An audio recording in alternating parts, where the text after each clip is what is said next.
ഒരു സഹോദരിയുടെ ജീവിതത്തിലുള്ള 8 ഏരിയാസ്, നമ്മുടെ സ്പിരിച്വൽ ലൈഫ്, നമ്മുടെ mental health, physical health, home life, നമ്മുടെ social life, church life, ministry life, work place and vocation. ഒരു സ്ത്രീയെ സംബന്ധിച്ചിടത്തോളം നമ്മുടെ ജീവിതത്തിലുള്ള 8 മേഖലകൾ ഒരു ശരാശരി, know, and we should know how to conduct ourselves. Spiritual life ഏറ്റവും ഇമ്പോർട്ടൻ്റ് ആയിട്ടുള്ള ഒരു കാര്യമായത്. നമ്മൾ പുറമേന്ന് നോക്കുമ്പോൾ എന്താ, നമ്മളൊരു ശരീരം കൊണ്ടായി നടക്കുന്നതല്ലേ, but basically we are spirit beings. നമ്മളൊരു ആത്മാവാണ്, നമുക്കൊരു ദേഹിയുണ്ട്, നമ്മളൊരു ശരീരത്തിൽ വസിക്കുന്നു. അങ്ങനെ അതിൻ്റെ ഓർഡർ. നമ്മുടെ ഏറ്റവും important part is our spirit. 1 തെസ്സലോനിക്കർ 5:23 അതൊന്ന് വായിച്ചാട്ടെ. നിങ്ങളെ മുഴുവനും ശുദ്ധീകരിക്കുമാറാകട്ടെ, ആത്മാവും പ്രാണനും ദേഹം നമ്മുടെ കർത്താവായ യേശുക്രിസ്തുവിന്റെ പ്രത്യക്ഷതയിൽ അനിത്യമായി വെളിപ്പെടുമെന്ന് കാക്കപ്പെടുമാറാകട്ടെ. അതെ, നമ്മൾക്ക് ഈ 3 ഘടകമുണ്ട് എന്ന് നമ്മൾ ആദ്യമായിട്ട് തിരിച്ചറിയണം. ആത്മാവുണ്ട്, ദേഹി എന്ന് പറയുമ്പോൾ എന്താ, നമ്മുടെ മൈൻഡ്, നമ്മുടെ തോട്ട്, നമ്മുടെ ഇമോഷൻ, നമ്മുടെ will and our body.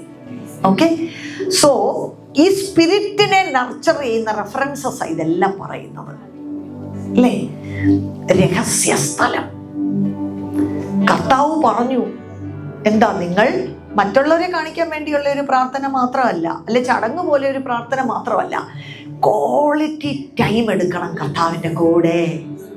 Hallelujah അല്ലേ. സഹോദരിമാരുടെ ഭയങ്കര ഒരു കംപ്ലൈന്റ് എന്താ, നമുക്ക് ഭയങ്കര പ്രയാസം ഉണ്ടാവുന്ന ഒരു കാര്യമാണ്, that our husbands don't find time to sit and talk with us.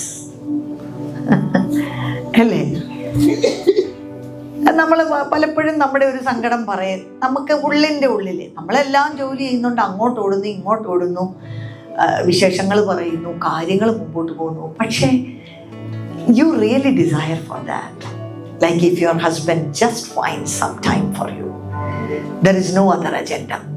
വേറെ ഒന്നും ഡിസ്കസ് ചെയ്യാനില്ല, വേറെ ഒരു എന്താ ദുഃഖവും സങ്കടവും ഒന്നും പറയാനല്ല, but just because he cares for you, he finds time.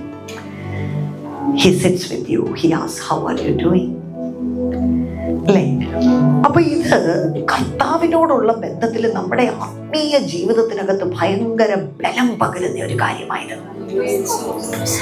മാർത്തയിലും മറിയയിലും ഉണ്ടായിരുന്ന വ്യത്യാസം, അവൾ ഓടിപ്പോയി. നമുക്കൊത്തിരി കാര്യങ്ങൾ ചെയ്യാനുണ്ട് എങ്കിലും കർത്താവിൻ്റെ പാദപീഠത്തിൽ പോയി രഹസ്യത്തിൽ നമ്മൾ സമയം ചെലവഴിക്കണം. നമ്മുടെ ഹൃദയത്തിൻ്റെ വേദനകളെല്ലാം നമ്മൾ കർത്താവിനോട് പറയണം. I am telling you that is so real. നമ്മൾ നമ്മുടെ സങ്കടങ്ങൾ ആരോടെല്ലാം പറയും. ഇപ്പോൾ ഒരു ഫ്രണ്ട്, നമുക്കൊരു നല്ല ഫ്രണ്ട്, ഈ കാലത്ത് നല്ല സുഹൃത്തുക്കളില്ല അല്ലേ, പക്ഷെ ഫ്രണ്ട് ഈസ് സോ പ്രഷ്യസ്. ഒരു ഫ്രണ്ട് ഉണ്ടെങ്കിൽ നമ്മൾ അവരൊന്ന് വിളിക്കുമ്പോഴത്തേക്കിനും നമ്മൾ, അല്ലെ ചിലപ്പോൾ if your husband is your best friend which he should be, നമുക്ക് എങ്ങനെയും ഒരു കാര്യമുണ്ട് വന്ന് അവരോടൊന്ന് പറഞ്ഞു കഴിയുമ്പോൾ നമുക്ക് എന്തൊരു സമാധാനമല്ലേ. നമ്മളിത് കർത്താവിനോട് പറഞ്ഞിട്ടും ഒന്നാമതേ നമ്മൾ പറയത്തില്ല, പറഞ്ഞാലും നമുക്ക് അതുപോലെ ഒരു സമാധാനം വരുന്നുണ്ടോ? Is he real to you? Hallelujah.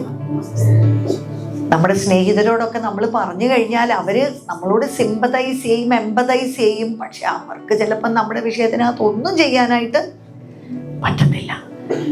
പക്ഷെ തൻ്റെ ഒരു വാക്ക് കൊണ്ട് നിങ്ങളുടെ വിഷയത്തിന് പൂർണ്ണ പരിഹാരം വരുത്തുവാൻ കഴിയുന്നത് one touch from Jesus.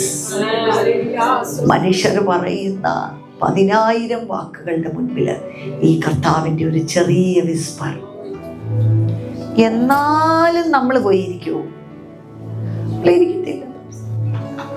അതൊരു ഭയങ്കര റിയൽ പൊട്ടൻഷ്യൽ പ്ലേസ് ആണ് ആ കർത്താവിനെ തൊട്ടു എന്ന് പറയുവാൻ. ഹല്ലേലൂയ, ഗ്ലോറി ടു ഗോഡ് അല്ലേ? അപ്പം ഇത് ഒത്തിരി ഇമ്പോർട്ടൻ്റ് ആണ് നമ്മുടെ സ്പിരിറ്റിനെ നർച്ചർ ചെയ്യാൻ. അപ്പം എന്താ, നമ്മൾ പ്രാർത്ഥിക്കത്തില്ല, നമ്മൾ ദൈവസന്നിധിയിൽ ഇരിക്കത്തുമില്ല, നമ്മുടെ സങ്കടങ്ങൾ പറയത്തുമില്ല, പക്ഷെ എന്നിട്ട് നമുക്ക് ഭയങ്കര ഭാരമാണ്. Can you understand what I am telling?